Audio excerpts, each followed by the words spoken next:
En Radio Portales de Valparaíso presentamos Revelando.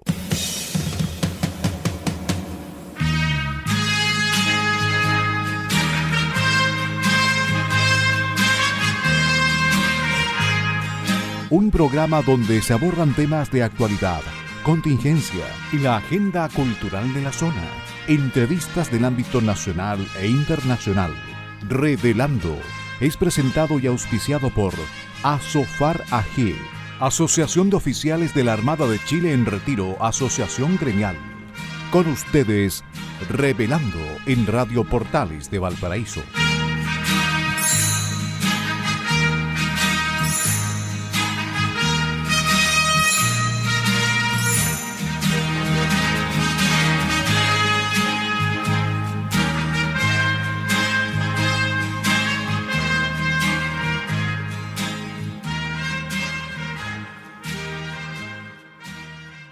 Muy buenas tardes, queridos amigos y auditores de Radio Portales de Valparaíso, la primera de Chile y puerto de fondeo de nuestro espacio radial. Hoy, viernes 13 de septiembre de 2024, estamos dando inicio a un nuevo programa de Revelando que nos acompaña de lunes a viernes de 6 a 7 de la tarde. Y hoy, como todos los viernes, junto a ustedes, Francisco Muñoz Pinto y Mario Mateluna Morales, conductores de el Revelando del día viernes. Agradecemos a Radio Portales de Valparaíso que nos abre sus señales en el dial de FM 89.5, AM 840 y también a través de su señal online en la página web www.portalesfm.cl. Por supuesto, agradecemos a nuestro auspiciador, a quien hace posible que Revelando esté en el aire todos los días junto a ustedes. Nos referimos a la Asociación Gremial de Oficiales de la Armada en Retiro, Asofar AG. Gracias nuevamente a Radio Portales de Valparaíso y en especial agradecimiento a nuestro auspiciador Asofar. También, y como lo hacemos al iniciar cada uno de nuestros programas, saludamos a nuestro gran amigo y colaborador Enzo Alvarado, quien permite que este programa llegue hasta los estudios de Radio Portales de Valparaíso. Nuestro agradecimiento y saludo cariñoso a Enzo. Y por supuesto, saludamos y agradecemos también a nuestros amigos radiocontroladores de Radio Portales de Valparaíso que colocan finalmente este programa en el aire. Nos referimos a don Luis Salinas y a don y a don Claudio Alvarado. Luis Salinas y don Claudio Alvarado. Buenas tardes, Francisco, ¿cómo está usted en este nuevo viernes, segundo viernes del mes de septiembre, ¿eh? Se nos está acabando el año. Hola Mario, hola Enzo, buenas tardes, Radio Portales de Valparaíso. Buenas tardes, señores auditores. Gracias nuevamente por permitirnos estar con ustedes en esta tarde. Así es. Hemos tenido días primaverales, Francisco, pero como comentábamos en la semana pasada, está helado, ¿ah? Está helado. Este lado y está permanentemente, yo estoy siempre mirando el meteo, está permanentemente amenazando que viene buen tiempo, ¿ah? Está permanentemente diciendo, oye, a lo mejor van a caer unas gotitas de agua, de repente caen por aquí, por allá un par de gotas, pero el invierno no ha aflojado. La primavera, que falta poquito para la primavera, no se siente la primavera todavía. Estamos en ese proceso de transición entre el niño y la niña, entonces está bien extraño el clima, está muy Y raro. la niña como buena mujer no sabe si viene o no viene, no ha sido clara en dar una respuesta, entonces, entonces estamos medio helados con la niña, pero el niño trata de mantener otra temperatura. No, la niña nos tiene las cosas frías, pero el niño trata de mantener unas gotitas de agua. Así que en eso estamos. Claro, ahí estamos. Ambos complotan para que sean días extraños. Pero bueno, Efectivamente, sí. ya. Vamos con las efemérides nacionales y navales de la presente semana. Vamos. 8 de septiembre de 1820. A través de la fuerza expedicionaria que condujo la escuadra del almirante Cochrane, Bernardo Higgins, director supremo de Chile, dirige a los naturales del Perú la siguiente proclama. Ha llegado el Día de la Libertad de América, y desde el Mississippi hasta el Cabo de Hornos, en una zona que ocupa casi la mitad de la Tierra, se proclama la independencia del Nuevo Mundo. Vuestros hermanos de Chile ya han apurado sus últimos sacrificios para protegeros con una escuadra respetable, destinado a consolidar el goce de vuestros derechos. Eso era en 1820, cuando estaba ya en marcha la Escuadra Libertadora del Perú. Era lo que decía el director supremo, don Bernardo Higgins. 13 de septiembre de 1823. Nace en Melipilla Rafael Sotomayor Baeza. Destacó como abogado y político, desempeñándose antes de la guerra como intendente del Maule y Concepción. Después de ocupar diversas carteras ministeriales y la superintendencia de la Casa de Moneda, al estallar el conflicto de 1879, fue nombrado secretario del almirante Williams Rebolledo. El juicio histórico acerca de su gestión como ministro de guerra en campaña, que fue designado posteriormente, ¿no es cierto?, ministro de guerra en campaña, reconoce sus grandes condiciones de organizador y su sagacidad para dirigir las operaciones militares, así como una modestia y una abnegación que le permitieron dominar la difícil situación por la que atravesaba la República. Quiero hacer un paréntesis aquí, Mario. Rafael Sotomayor, que posteriormente falleció durante la guerra, que era el ministro en campaña en la Guerra del Pacífico. Era el conductor político de la Guerra del Pacífico. Así Entonces, es. cuando nuestros políticos dicen queremos carabineros y fuerzas armadas subordinados al político, esto es lo que hay que hacer. Hay que tener un político que esté, de partida, que sepa de lo que está hablando, que esté en terreno dirigiendo a las Fuerzas Armadas. No se trata de decir cosas al aire y encontrar las cosas malas. O sea, si vamos a tener Fuerzas Armadas y fuerzas policiales subordinadas al poder político, bueno, necesitamos un conductor político que ejerza ¿cómo se llama? Que ejerza esa subordinación. El resto es palabras al viento. Sí, Francisco, perdón, pero y agrego un poquito más. Solamente agrego que eso es así. Si cuando ellos dicen Fuerzas Armadas subordinadas al poder político, si siempre han estado subordinadas al poder político. Claro. Y en un caso de conflicto, ¿quién es el conductor? ¿Quién es quién es es el presidente de la República? Él es y él, por supuesto, designa, como en este caso, ¿no es cierto?, designará a un ministro en campaña para que esté en el teatro de operaciones. Pero es así, si lo otro ¿cómo se llama? Es palabrería, justamente es mala, es propaganda inventada, son cosas Claro. Y el otro problema que tienen es que les cuesta encontrar una persona que esté dispuesta a Ah, ejercer la no, conducción de las fuerzas policiales y las fuerzas militares en las duras y es en las que maduras. Po. ese es Claro, el o tema. sea, si yo voy a conducir, yo voy a tomar decisiones. Y si yo voy a tomar decisiones, yo después voy a poner la cara. Y eso no es tan fácil. Pero eso Y hacía eso Rafael Sotomayor y así es. posteriormente Vergara. 10 de septiembre de 1837. En carta al almirante Blanco Encalada fechada en Santiago, el ministro Diego Portales expresa: las fuerzas navales deben operar antes que las militares, dando golpes decisivos. Debemos dominar para siempre en el Pacífico. Esta debe ser su máxima hora y ojalá fuera la de Chile para siempre. Esta consigna está inscrita en el hall de entrada de la Academia de Guerra Naval de la Armada de Chile, ubicada en la ciudad de Viña del Mar.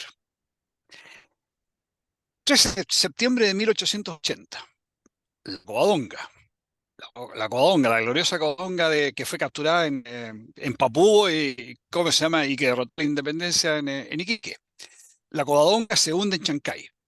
Un torpedo que agentes peruanos colocaron la noche anterior en un bote abandonado hace volar por los aires para luego bajar al fondo del mar, a la gloriosa corbeta de Punta Gruesa.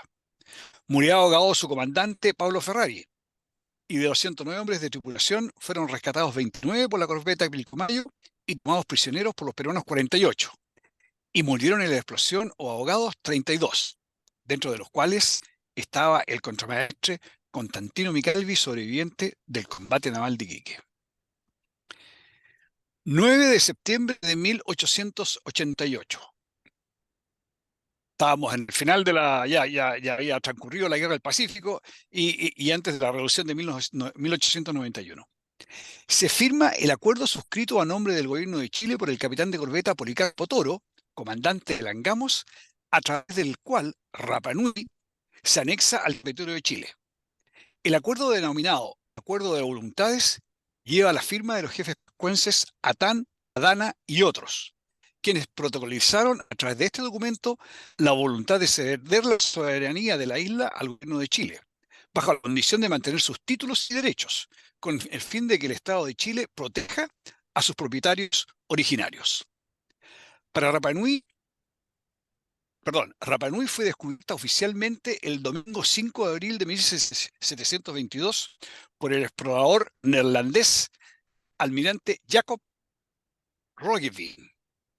Yo quiero aclarar que esta es la fecha que fue descubierta para los europeos, pero la verdad es que los polinésicos ya hacía, por lo menos no se sabe bien exactamente cuál fue la fecha, pero los polinésicos hacía ya a lo menos 200 años atrás que estaban en el Isla de Pascua, que son lo que nosotros conocemos como Rapa Claro. Nui o Pascuense.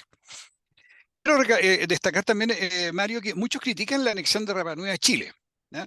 Pero las fotos de aquella época nos muestran en ese momento cuando la isla de Pascua, cuando los pascuenses se anexaron a Chile, daban alrededor de 110 isleños. Esa era la fotografía. Pero la película, la dinámica, mostraba que esos 110 isleños iban disminuyendo rápidamente y la verdad es que la etnia Rapa Nui estaba en vías de extinción. Rapa Nui necesitaba anexarse a una bandera que le diera protección, si no, estaban condenados a desaparecer. Y la bandera que ellos eligieron fue la bandera de Chile. Y Chile los ha protegido desde ese día hasta el día de hoy.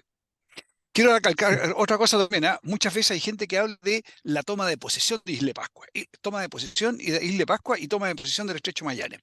Ese es un grave error que a los pascuenses les cae pésimo. Nunca hubo una toma de posesión de la Isla de Pascua, hubo una anexión, hubo un acuerdo entre los pascuenses y el gobierno de Chile, y la Isla de Pascua entonces se anexó al Estado de Chile. 11 de septiembre de 1937, inaugurada en la Plaza de Santiago, que lleva su nombre, una estatua del general Manuel Bulnes, vencedor de Yungay y presidente de la República. La pieza de bronce fue hecha en la Fundición Santa María de Valparaíso por el escultor español Mariano Liure y Gil. 11 de septiembre de 1973. Don Francisco, disculpe, es que esta es la estatua que fue vejada, mancillada y finalmente hubo que retirar de la plaza a raíz de No, no, la... no, Mario, no, perdón, Bulnes, la plaza la que fue retirada fue la del general Baquedano, Perdón, en la disculpe, Plaza sí, Italia. sí, Claro, no, tiene no, toda es razón, la Plaza Bulnes frente a la Moneda. No, a esa la está, moneda, la de Bulnes ahí está. tiene toda la razón. 11 de septiembre, te autorizo a retractarte. Ya, 11 de septiembre de 1973. Ocurre el pronunciamiento militar, también conocido como golpe de Estado, en donde las Fuerzas Armadas y Carabineros de Chile, respondiendo al clamor de la ciudadanía y de las instituciones fundamentales del Estado, derrocaron al presidente Salvador Allende Gossens y asumieron los destinos del país, instaurándose una junta militar de gobierno. El gobierno del presidente Allende fue acusado por el Poder Legislativo y por el Poder Judicial de incurrir en reiteradas violaciones de la Constitución y de la ley, haciendo de estas su sistema permanente de conducta. 7 de septiembre de 1987. Atentado contra la comitiva del general Augusto Pinochet. Los hechos ocurrieron en la cuesta Las Achupayas, camino al Cajón del Maipo, Santiago, lugar donde un grupo de extremistas del Frente Patriótico Manuel Rodríguez atentó contra la vida del presidente Augusto Pinochet cuando regresaba de su residencia en el Melocotón. El atentado terminó con 5 muertos y 11 heridos, todos escoltas y conductores de la comitiva. Sin embargo, el Frente Patriótico Manuel Rodríguez no logró su objetivo de asesinar al presidente. 7 de septiembre, Día Nacional del Circo Chileno.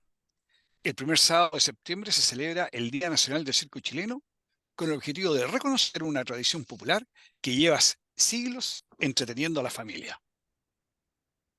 Eso es, cuando parte la primavera, cuando está por llegar la primavera, aparecen los circos. Mario, esas son las efemérides que teníamos para el día de hoy. Sí, ¿cómo se llama? Primero que nada, sí, sí, me disculpo porque efectivamente yo cometí un serio error ahí, sí, pues se trata de la estatua del general Manuel Bulnes, no del general Baqueano. Eso es lo primero. Y lo otro, Francisco está en este minuto en La Serena. Su señora está saliendo un poquito entrecortada, Francisco. Saliendo un poquito entrecortada, pero se entiende, ¿ah? Pero para que nuestros auditores eh, sepan por qué no está saliendo 100% clara la voz de Francisco. Y lo otro, Enzo, por favor, olvidé colocar el cronómetro a la hora. ¿Me puedes decir cuántos minutos van en este minuto en este momento para ¿cómo se llama? Para graduar lo que falta. Eh, Tengo entendido que quedan 10 10 minutos, minutos nos entonces. quedan. Ya, quedan 10 minutos, perfecto. Entonces, ya, perfecto, ya, 10 minutos. Perfecto, vamos entonces de inmediato con el primer punto de la pauta, que como es característico en nuestro programa desde hace un tiempo, son las historias de Valparaíso. Y en esta oportunidad, queridos amigos, vamos a compartir con ustedes una breve historia de la planta Carosi de Quilpué. Nos vamos a Quilpué, a la Ciudad del Sol. La referencia está tomada de la página web Patrimonio Urbano y ahí específicamente de un artículo del señor Rodrigo González M., muy interesante y muy completo, del cual tomamos esta crónica. Carosi fue fundada en 1898 en Valparaíso bajo el nombre de La Joven Italia Carosi y Compañía, por don Augusto Carosi Pasani, que nació en 1874 y murió finalmente en 1942. Él fue un inmigrante italiano nacido en la región de Massa, en Carrara, eh, mm, descendiente de una familia que por generaciones se había dedicado a la elaboración de pastas en su natal Italia. Augusto Carosi llegó al puerto de Valparaíso y no dudó que Chile sería el lugar ideal para prolongar esta tradición.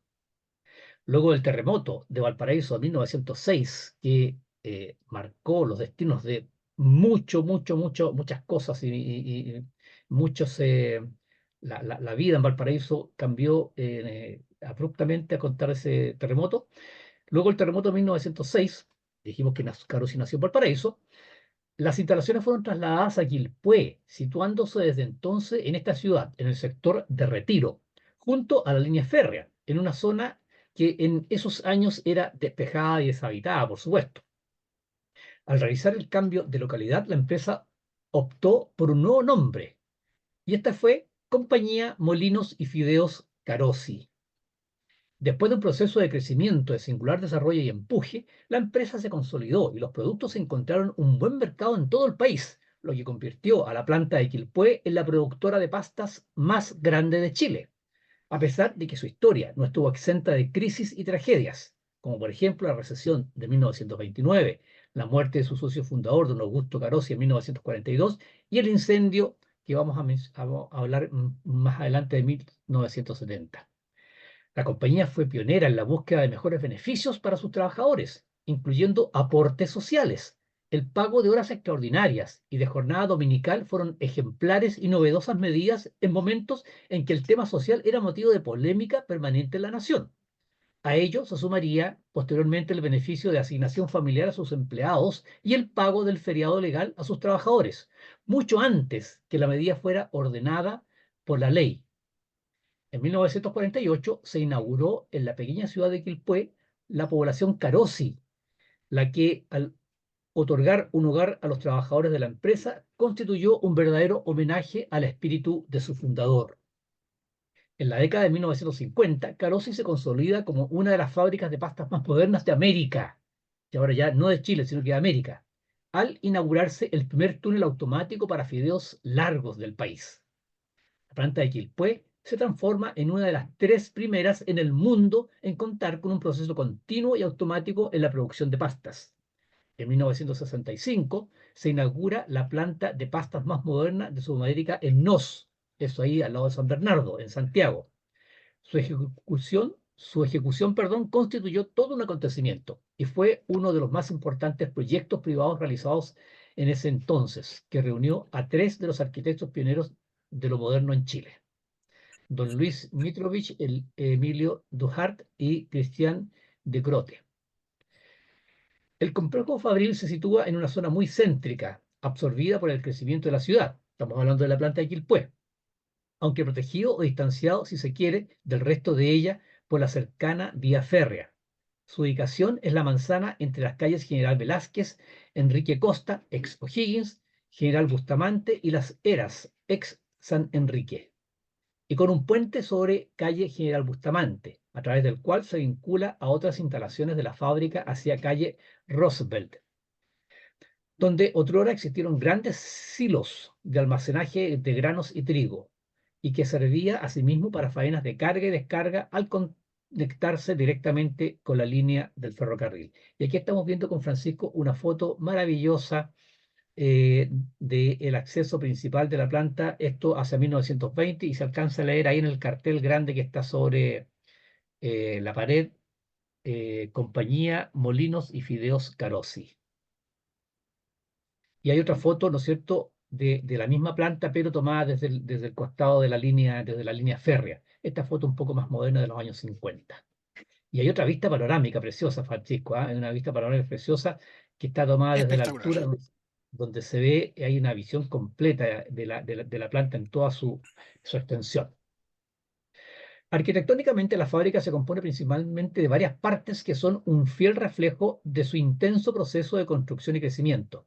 Originalmente construido como un gran bloque de albañilería de ladrillos de 3 pisos, como se puede apreciar en algunas de las fotografías antiguas, este edificio de 1907 se situaba, frente a las calles Bustamante y Costa, siendo ampliado posteriormente hacia calle General Velázquez entre 1917 y 1920. Esta ampliación, al parecer, fue realizada por los arquitectos italianos Arnoldo Barison Desman y Renato Chiavon Pavón, que lo vimos también arquitecto en el Casino de Viña, de larga e importante trayectoria profesional en la zona, especialmente en Viña del Mar y Valparaíso. Probablemente en esta época, asimismo, se construyó el puente sobre calle Bustamante, que unía ambos lados de la planta hacia los silos de almacenaje y espacios de carga y descarga vinculados con la línea férrea. Posteriormente, hacia los años 50, los edificios de calle General Velázquez fueron demolidos y se construyó un moderno bloque de oficinas, obra de gran valor estético y arquitectónico. Ignoramos o se ignora quién fue el arquitecto, y que contrasta fuertemente con los edificios antiguos de albañilería de ladrillos, a pesar de mantener una continuidad en su escala y su volumetría. Su lenguaje formal de volúmenes limpios, sus grandes superficies acristaladas, exentas, que muestran el vidrio y su translucidez como materiales principales de su diseño, dan al edificio una enorme presencia urbana, complementada por la cercanía con el cruce bajo la línea férrea, vinculando ambos lados de la ciudad y situándose allí también el acceso principal a las instalaciones. No es difícil imaginar en otros tiempos a los grupos de trabajadores entrando y saliendo a la fábrica y a los trenes de carga entrando y saliendo de sus instalaciones y llenando de vida y movimiento este sector hoy en día solitario y casi olvidado. Se cuenta, no está relatado acá, pero se cuenta que la fábrica tocaba el pito a las 7 de la mañana y era muy característico que el pueblo se escuchaba en toda la ciudad el pito de las 7 de la mañana, después el pito del almuerzo y el pito de la tarde, informando o anunciando el fin de las faenas. El enorme incendio de 1970 destruyó gran parte de los antiguos edificios de albañilería de ladrillo, debiéndose reconstruir rápidamente, entregándose al uso un nuevo edificio en 1972 por calle Costa y Bustamante, y dejando solo algunos pequeños sectores originales del edificio inicial por calle Bustamante hacia Las Heras. Este último edificio de estructura de hormigón armado y aspecto monolítico, casi sin ventanas, se integra acertadamente al conjunto, aunque su lenguaje estético no presenta mayor valor ni atributos formales. Por último, por calle General Velázquez y al llegar a Las Heras, un último edificio termina de configurar la manzana, claramente distinto a los edificios fabriles. Esta nave de estructura de madera y adobillos pertenece a un periodo anterior al de la fundación de la fábrica, logrando una cercanía estética con edificios como la antigua estación de San Bernardo o la demolida estación de Quillota. El edificio posee una bellísima estructura aportalada de madera como una gran galería descubierta, se encuentra aislada, alejada 1 o 3 o 4 metros de la línea del predio, con lo que más se diferencia de los monolíticos edificios del conjunto arquitectónico industrial. Bueno, a partir de la apertura de la planta Carossi en NOS en 1965, la planta Quilpué fue perdiendo importancia hasta quedar totalmente en desuso. La compañía lo conservaba como parte de su historia, pero en 2014 fue vendida a el municipio de Quilpué, debido a que el municipio, ¿no es cierto?, propuso comprarla para transformarla en la sede de la corporación edilicia, concentrando las dependencias desperdigadas de las dependencias de la municipalidad. Al ser una industria de larga data y poseer edificios de distintas épocas y estilos, le otorga al complejo un interés mayor y una mayor riqueza estética, siendo un símbolo histórico e hito indiscutible para la comunidad, tanto en lo urbano como en lo inmaterial. Como potencial, su valor e importancia es enorme al ser uno de los pocos complejos industriales que permanecen completos y sin mayores modificaciones, y urbanamente su ubicación estratégica le otorgan una cualidad especial, posible para infinidad de usos y posibilidades de reciclaje y restauración. Claramente, los edificios de mayor importancia estética e histórica son los de General Velázquez y las partes antiguas de ladrillo que aún subsisten por calle Bustamante. Esta es la planta de Carossi, la planta de Carossi de Quilpué. Oye, paréntesis cortito, una extraordinaria empresa que ha sobrevivido a las avatares del tiempo, al incendio de 1906, al incendio de 1970, a la crisis del 70-73, etcétera, etcétera. Y ahí está la planta y dando trabajo, generando riqueza, dando bienestar, etcétera, etcétera.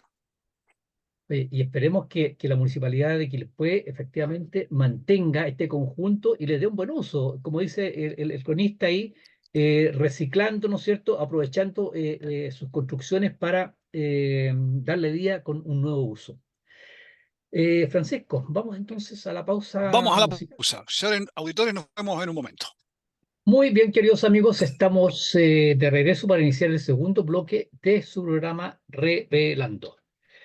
Eh, Agradecemos una vez más a Radio Portales de Valparaíso que nos permite estar junto a ustedes en sus hogares, en el trabajo, y a esta hora del día, seguramente, o muchos de ustedes de regreso del trabajo a la casa. Y por supuesto, agradecemos a SOFAR, a la Asociación de Oficiales de la Armada en Retiro, auspiciadores de nuestro programa Revelando. Ya, vamos entonces con el segundo tema de la pauta, que hemos titulado eh, Negacionismo en su máxima expresión. A ver, eh, el negacionismo, el concepto de acuerdo a lo que lo define la Real Academia Española, el negacionismo es una actitud, dice, que consiste en la negación de determinadas realidades y hechos históricos o naturales relevantes, especialmente el Holocausto. Entonces, cuando la persona dice, no, si no existió el Holocausto, eso es negacionismo. Bueno, aquí en Chile, la ultraizquierda, y desgraciadamente le ha seguido la izquierda, ¿cómo se llama? La izquierda democrática se llama, no, Sí, sí, el socialismo democrático, el socialismo democrático que hablan, el socialismo democrático, y también, desgraciadamente, la derecha le ha seguido el amén, le ha seguido aguas aquí a la izquierda. Entonces, han querido instalar este concepto de negacionismo. Ellos, como siempre, trastocando los términos. Entonces, aquella persona que dice, eh, yo estoy de acuerdo con el pronunciamiento militar del 11 de septiembre, usted es negacionista. No, negacionismo sería tal vez, porque tampoco está legalmente establecido. Hay una ley que está dando vueltas por ahí, todavía está, que no ha sido aprobada, que entonces se pretende establecer de que quien diga que no hubo violaciones a los derechos humanos, eso es negacionismo. Pero eso es otra cosa. Decir yo estoy de acuerdo con el pronunciamiento militar, eso no es negacionismo, no tiene por qué ser negacionismo. O sea, yo tengo el derecho de pensar como yo quiero. Bueno, hay un video. oye, y por ley, perdón, Mario, pero por ley no me van a cambiar mi forma de pensar. No porque hay una ley me van a cambiar la forma de pensar. Sí, claro, no, no, por cierto. Pero lo que pasa, Francisco, es que lo que ellos quieren es que se apruebe esta ley de negacionismo y que todo aquel que haga una referencia al pronunciamiento militar o al gobierno de las Fuerzas Armadas, quieren que todo eso sea negacionismo. Entonces, por supuesto, porque ellos no están de acuerdo. pero hay muchos chilenos que estamos de acuerdo con el pronunciamiento militar. Oye, y Entonces, es cosa, Mario, es cosa de ver cómo le fue el año pasado cuando habían preparado una tremenda celebración para los 50 años del 11 de septiembre, claro, y que al claro, final, ¿cómo se llama? Tuvo más presencia, diría yo, o más aceptación en la ciudadanía, los conceptos de recordar el 11 de septiembre como todo lo que fue, con cosas buenas y con sí, cosas malas, como una cosa necesaria porque se había roto la democracia, esto que fuera democrático ya no era ya. Y fue cierto. esa la postura al final la que prevaleció. Tuvieron que cambiar, acuérdate, tuvieron que cambiar al director que habían designado para Así prepararlo es, así la, la- es. la- la conmemoración, etcétera, etcétera. Y quieren considerar negacionismo en el fondo a la mitad de Chile y un poco más de la mitad de Chile también.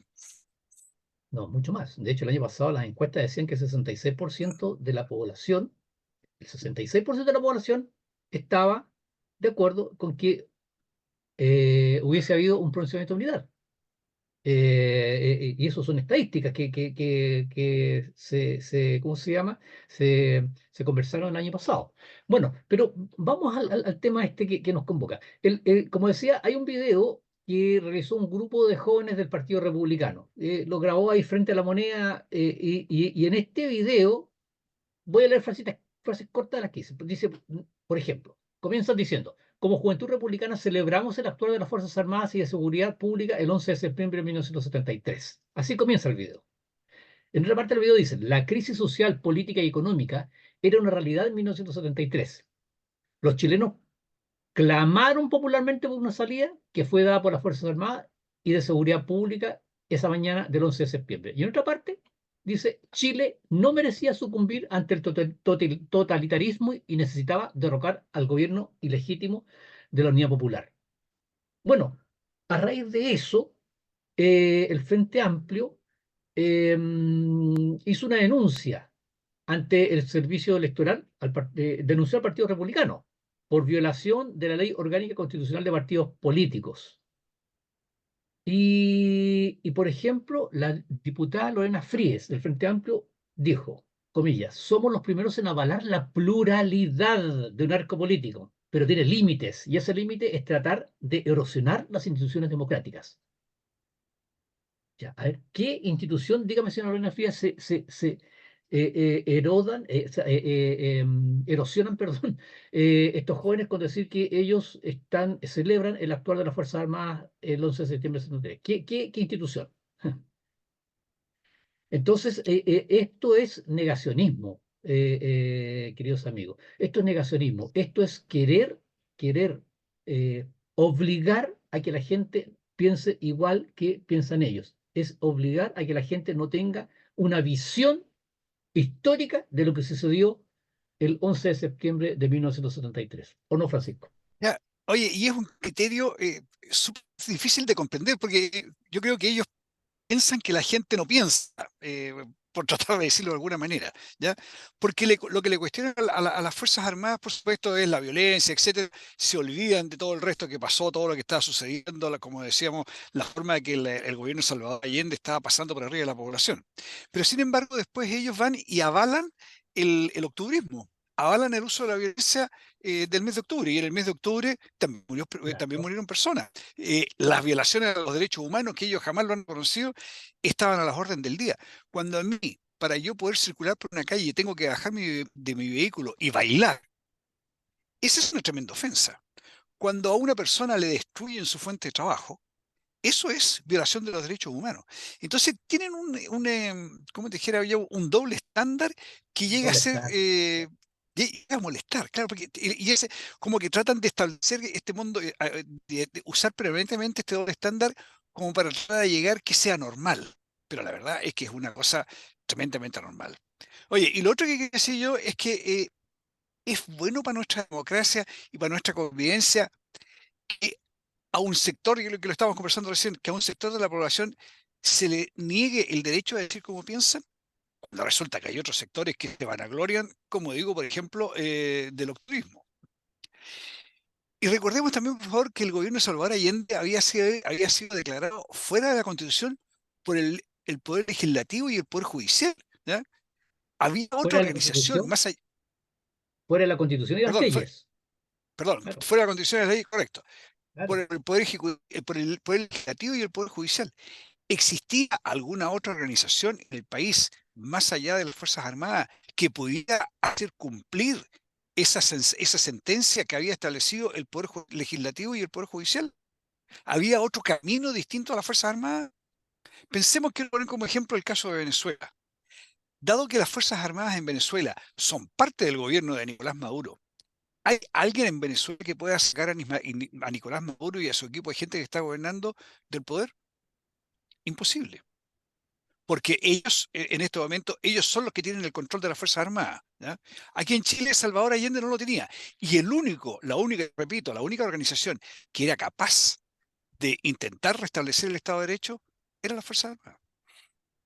Francisco, y mire, y esa es la diferencia entre uno y otro sector, porque nosotros reconocemos perfectamente que el gobierno de Salvador Allende fue elegido constitucionalmente, de acuerdo a las reglas que regía la Constitución, que tuvo un 36%, que es muy baja votación, es así, pero se establecía que justamente bajo esas circunstancias el Congreso entonces era el que tenía que decidir quién era el presidente. Decidió el Congreso, y si eso no está en discusión, Eran las eso se reglas del juego. reconoce. Es la regla del juego. El gobierno fue elegido constitucionalmente. Lo que pasa es que ese gobierno después cayó en la inconstitucionalidad. Y como dice usted, eso fue declarado oficialmente por el Poder Judicial y por el Poder Legislativo. Y para los que vivimos esa época, y yo los invito, queridos amigos, si ustedes no vieron la época, vayan a la librería, vayan, perdón, a la biblioteca Sederín y vean los diarios de la época. Vean los diarios de la época y vean la tremenda crisis cuando a ver, esto fue el 11, si no me equivoco, fue el 8 de septiembre o el 9 de septiembre, cuando el presidente de la República, Allende, él reconoció que quedaba pan para 3 o 4 días. Él lo reconoció. Entonces, estamos en una situación crítica. Entonces, bueno, pero volvamos al tema. Aquí no estamos hablando, ¿no es cierto?, de lo que sucedió después. Aquí estamos hablando específicamente si se justificó o no se justificó, si estamos o no de acuerdo con el 11 de septiembre. Y no pueden decir que estos jóvenes, por decir que ellos están de acuerdo, que ellos celebran el actuar de las Fuerzas Armadas, están fuera de la ley o son negacionistas. Eso es una mentira, eso es manejar la realidad a su amaño por parte de la extrema izquierda. Y eso, y Eso, también es buscar la confrontación, encuentro yo, es buscar la confrontación además, entre los además, chilenos, ¿ya? Y darle además. con ¿cómo se llama? Con el asunto de los derechos humanos, etcétera. Bueno, vamos ahora con el segundo tema, que está todo muy relacionado. Estamos en un mes, estamos iniciando un mes, acaba de suceder el 11 de septiembre. Por supuesto que los temas del día de hoy están bastante relacionados con ese hecho histórico. Corte Suprema corrige un grave error. A ver, el señor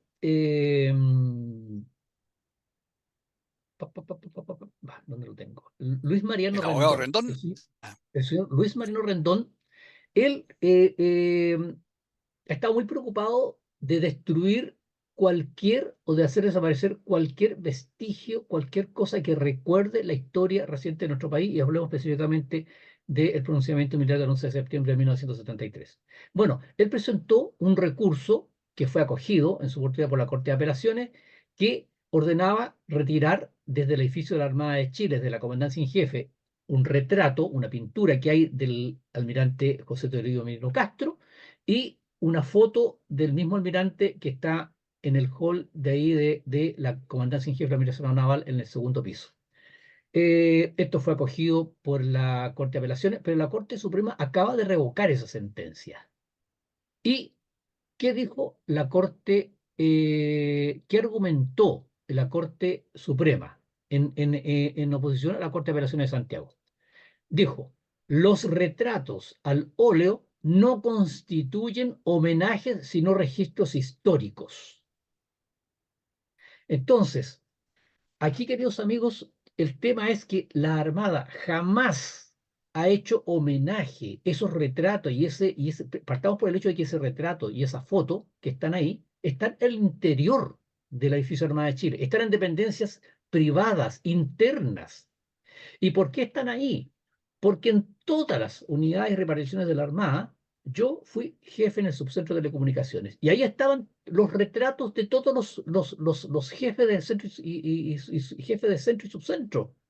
Y cuando yo dejé el mando de esa repartición, quedó mi retrato ahí y va a quedar mi retrato para la posteridad, señalando, ¿no es cierto?, que entre tal fecha y tal fecha fue jefe de esa repartición. Bueno, ese es el propósito.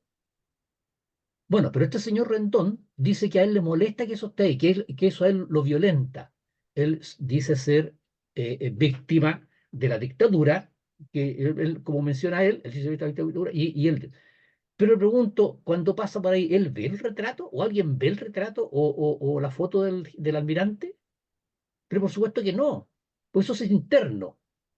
Y como digo, en segundo término, esto está con un propósito no de celebración ni homenaje, esto es una celebración de, eh, de, eh, Registro eh, histórico. de registro, de eso es la palabra, muchas gracias, de registro histórico.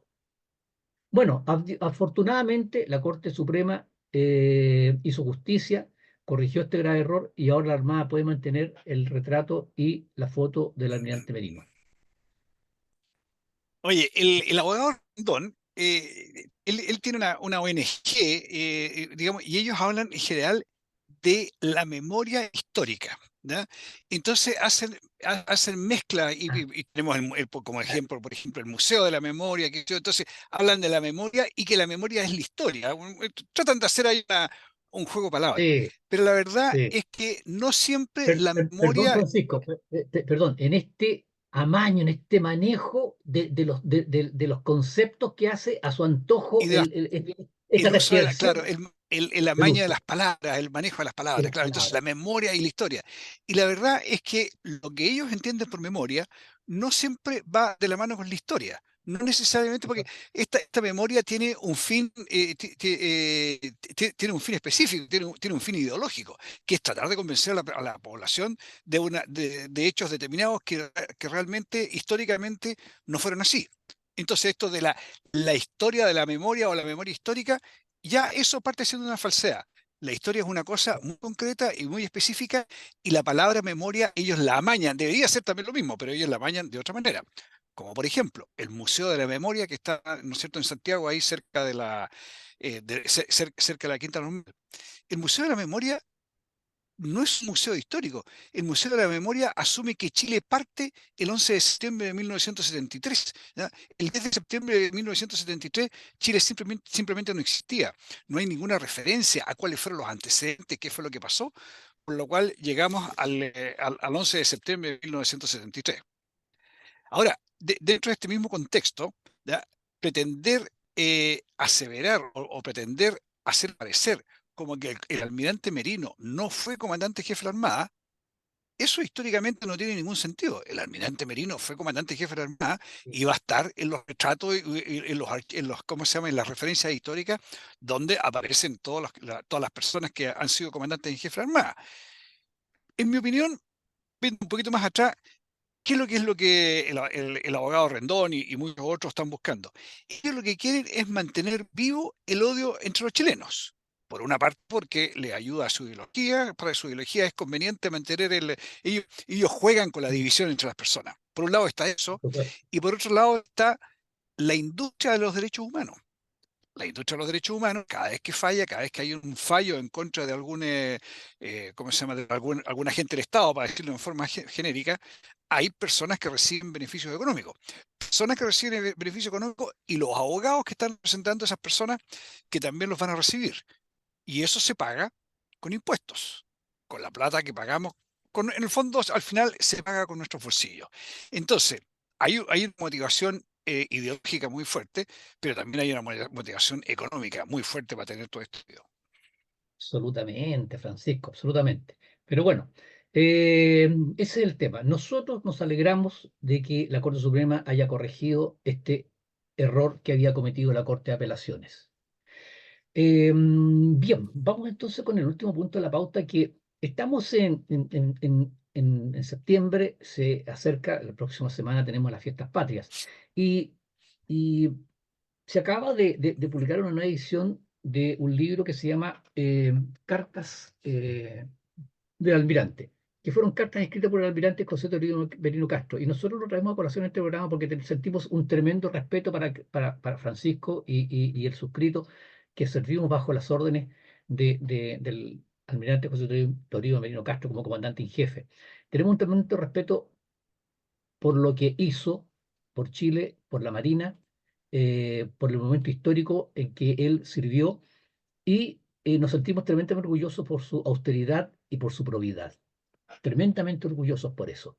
Entonces, él escribió varias cartas, y una de las cartas que escribió, que queremos leérselas a ustedes y comentárselas después con Francisco, se llama Patria.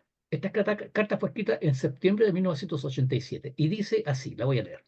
De acuerdo con la definición que nos ha entregado Santo Tomás, patria es la tierra en que nacimos y hemos sido educados. A la vez, este doctor de la Iglesia clarifica el concepto indicado, comillas, después de Dios son también principios de nuestro ser y gobierno, los padres, ya que de ellos hemos nacido, y la patria, puesto que en ella nos hemos criado. Por tanto, después de Dios, a los padres y a la patria es a quienes más nos debemos. Cierre de comillas, es lo que dice Santo Tomás. Teniendo ambas palabras una raíz común, también la patria es, pues, la tierra de los padres, uno de cuyos aspectos es el material, el cual hoy día, y por desgracia, se toma como único criterio para atribuir grandeza y desarrollo, olvidando la verdadera herencia espiritual, moral y cultural que marca al tipo humano nacido y criado en este territorio paterno. El patriotismo, entonces, por una parte, significa reconocer lo que la patria nos ha dado y lo que nos da. Ella asegura al individuo las condiciones indispensables para su desarrollo intelectual, moral, social y económico. Significa, por otra parte, tributarle el honor y servicios debidos, reforzando y defendiendo el conjunto de valores que representa. Para el cristiano, servir a la patria terrena significa servir también a la patria celestial. Estos valores de servicio a tan alto fin cooperan al bien común, general beneficiando a la patria en el trabajo responsable de todos sus miembros, en la lucha cotidiana y ardua para conseguir una sociedad más justa y en la paz y respeto por la propia tierra, sus instituciones, costumbres e historia. Asimismo, los valores patrios se aprenden y cultivan en base a vivir el respeto por nuestros símbolos nacionales y a sentir como propia la herencia que nos dejaron nuestros antepasados. El patriota no es la persona que nada bueno encuentra en su país. El patriota es aquel que, notando sus defectos, hará todo lo que esté de su parte por corregirlos. Él habrá de enseñar a sus hijos las costumbres, historia e instituciones de toda la patria. Les enseñará a escuchar el himno nacional con atención, a comprender el significado de nuestros símbolos patrios. Les hablará de nuestra historia con ilusión, les informará sobre los distintos aspectos del país y les pondrá en contacto con el patrimonio común, guiándoles a agradecer lo que la patria les ha dado y procurará obtener como producto que ellos amen a su patria y, al igual que él, luchen desde ese día por un Chile cada vez mejor. Saludo a usted, José Toribio Merino Castro, almirante comandante en jefe de la Armada. Esa es la carta que escribió en 1987 el almirante Merino. ¿Qué le parece, Francisco? Oye, me parece, ¿cómo se llama? Súper buena la carta, súper bien escrita. Y la verdad es que reconocer nuestros valores patrios, en el fondo es reconocer nuestra historia. Cuando estamos hablando recién, ¿no es cierto?, de la historia, de la memoria, pero reconocer Claro. los valores patrios es reconocer la historia. Y yo creo que por eso es por la cual no les gusta esto de la palabra, a mucha gente no le gusta la palabra patria, porque la palabra patria está íntimamente relacionada con la historia verdadera, no con ¿cómo se llama? No con esta pseudo historia de la memoria. Y esto significa reconocer, como dice el almirante, reconocer sus éxitos y sus fracasos. Y, ¿cómo se llama? Sin llegar a entregar, que es lo que normalmente nos está pasando, sin llegar a entregar una visión parcial y sesgada para beneficiar intereses individuales. Como punto de partida, pienso yo, la patria representa el interés de todos los chilenos, y no solo de una parte de ellos, como lo decía en este caso Salvador Allende hace medio siglo atrás, cuando proclamó que él no era el presidente de todos los chilenos, sino que él era solamente presidente de los que habían votado por él. Ese concepto de Allende es exactamente lo opuesto a lo que estamos celebrando en este momento, en el mes de la patria, en el mes de todos los chilenos, en el mes que recordamos nuestra historia. Así es, Francisco, así es, Francisco. Ojalá que siguiendo la enseñanza del almirante Merino, todos nosotros nos sintamos más patriotas, nos sintamos más dueños de esta tierra, nos sintamos más hijos de esta tierra. Como dice el almirante, es la tierra donde nacieron nuestros padres, la tierra donde nacimos nosotros y a la cual nos debemos. Qué triste, Francisco, qué triste cuando en el primer proceso constitucional se quería justamente eliminar con este concepto, eliminar este apego a nuestra tierra. Oye, Dios quiera, y partieron desde el primer minuto pifiando a los niñitos que estaban cantando el himno nacional. por supuesto, ¿no? Y Pues, cerraron en Valparaíso con ¿cómo se llama? Con la burla a la bandera chilena. Desde el primer día, desde el día que partió la convención, desde el minuto que partió hasta el minuto que cerraron la campaña, estuvo permanentemente tratando de violar nuestros sí, valores, así principios es, y símbolos. así es, así es. Bueno. ¿Cómo era el himno que querían que lo cantaron ahí? Plurichile, es tu cielo azulado. Bueno, Plurichile, claro, claro, Plurichile esto se lo sonaba. y era eliminar todo concepto. Claro, perfectamente, porque eliminando todo este apego, todo este apego, todo este sentimiento a la patria, se logra lo que ellos quieren. El, el, el que, el que no tengamos un arraigo, no tengamos un sentimiento, no tengamos un apego a nada más que a la ideología.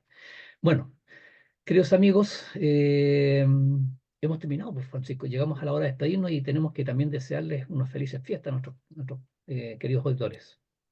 Los auditores que tengan un feliz 18 por primera vez, voy a decir, ojalá que no llueva el 18. A mí me gusta cuando llueve, puede ser buen tiempo la lluvia, pero ojalá que el 18 para que la gente pueda ir a las ramas, pueda salir con los niños, etcétera. Ojalá que en esta oportunidad hagamos una excepción y que no caiga agua. Un abrazo para todos y muchas felicidades. Queridos amigos, y sigamos los ejemplos, sigamos la enseñanza del almirante Merino. Ojalá que estas fiestas patrias seamos más patriotas que nunca, seamos más dueños de nuestra tierra, tengamos más amor por nuestra bandera, por nuestros emblemas, por nuestras Fuerzas Armadas, vibremos, ¿no es cierto?, el 19 de septiembre con la parada militar y nos bailemos una cueca también, aunque no sepamos bailar cueca, no importa, bailemos nomás. Ya, queridos amigos, felices fiestas patrias. Como siempre les decimos al finalizar nuestro programa, les agradecemos de corazón su sintonía. Les deseamos que tengan un muy buen fin de semana y nos encontramos el próximo viernes si Dios quiere. Continúen en la sintonía de Radio Portales de Valparaíso y que tengan una muy buena tarde-noche. En Radio Portales de Valparaíso hemos presentado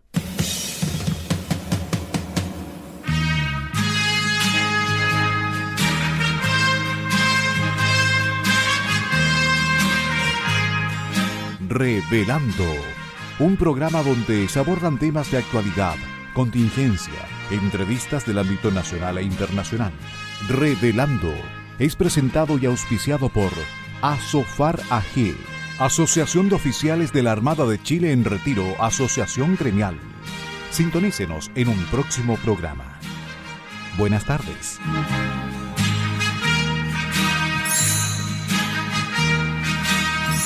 Las opiniones vertidas en este programa son de exclusiva responsabilidad de quienes las emiten y no representan necesariamente el pensamiento de Radio Portales de Valparaíso.